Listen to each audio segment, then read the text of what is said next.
$412 million.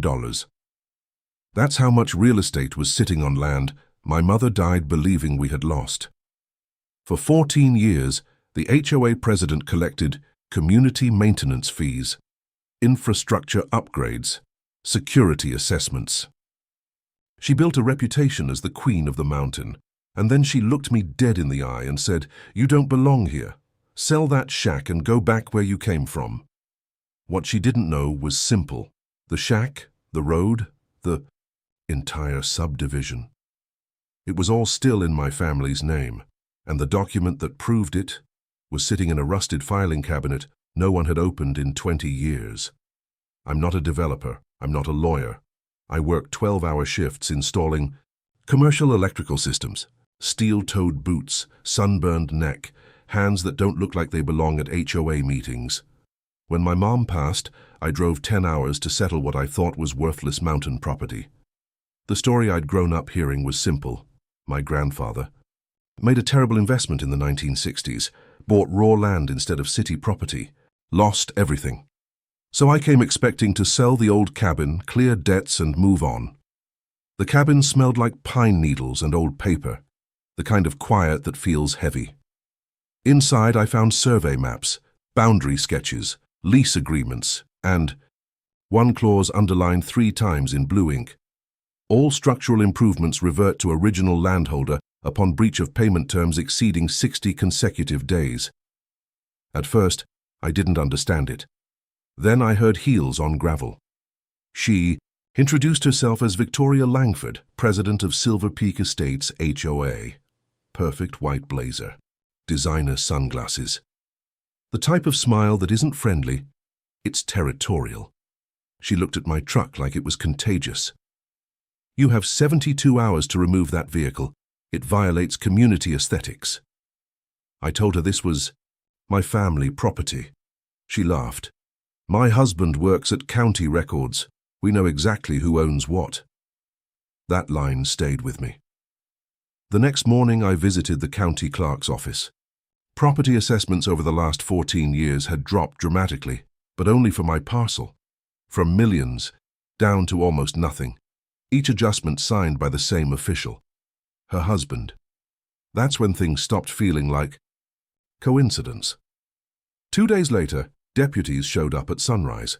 She claimed I had harassed her, claimed I was trespassing, claimed ownership was under review. The deputy looked uncomfortable. "Sir, there appears to be a dispute regarding land classification." Dispute. Interesting word. So I called a property attorney in Denver. After reviewing the original documents I'd found, she went quiet for a long moment.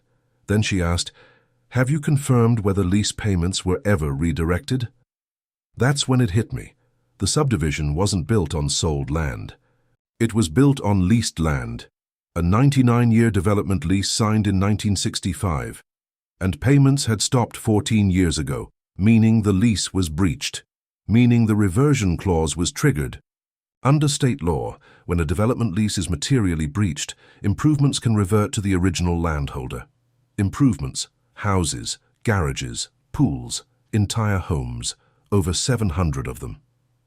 I sat in that dusty cabin staring at a neighborhood, worth hundreds of millions of dollars, legally vulnerable. Victoria came back 3 days later with a man in a tailored suit.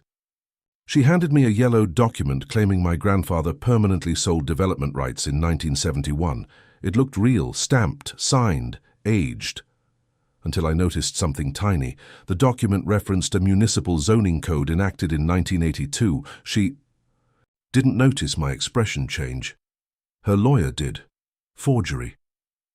That night I found the old metal safe hidden behind a false wall panel in my mother's bedroom. Inside were the original lease terms, payment schedules, and handwritten notes. The last legitimate payment received 14 years ago. After that, payments had been rerouted to a newly formed community management entity. Controlled by Victoria. Over 14 years, if each household paid an average of $500 per month in fees, that's over $58 million redirected.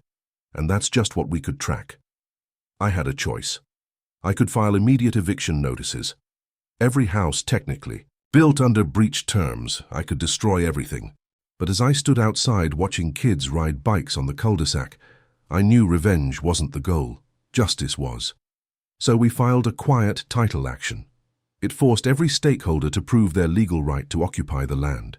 News spread fast. Homeowners panicked. Victoria called an emergency HOA meeting, calling me a hostile aggressor trying to steal homes. She introduced a new legal defense fee, $300 per household per month. That's over $200,000 monthly. Desperation makes people greedy. While she was busy rallying fear, I was meeting homeowners privately. I explained the lease structure, showed them the documents, explained that I wasn't trying to evict families. I offered them structured purchase agreements, fair market lot pricing, long-term payment plans, lower than their combined mortgage and HOA fees. Something interesting happened. The community started asking questions. Why were fees so high? Why were audits never transparent? Why were assessments manipulated? Then the investigation widened. County auditors discovered manipulated land valuations tied directly to her husband's office. Federal investigators traced HOA funds transferred into shell accounts. Then came the final twist. Victoria tried to liquidate $1.2 million from HOA reserves and wire it overseas. That triggered federal wire fraud charges. The town hall meeting, where everything collapsed, was surreal. Packed room, news cameras, angry homeowners. I stood at the front and presented everything. Lease breach timeline, assessment manipulation, forgery, financial transfers. Victoria burst in halfway through. "This is slander," she screamed.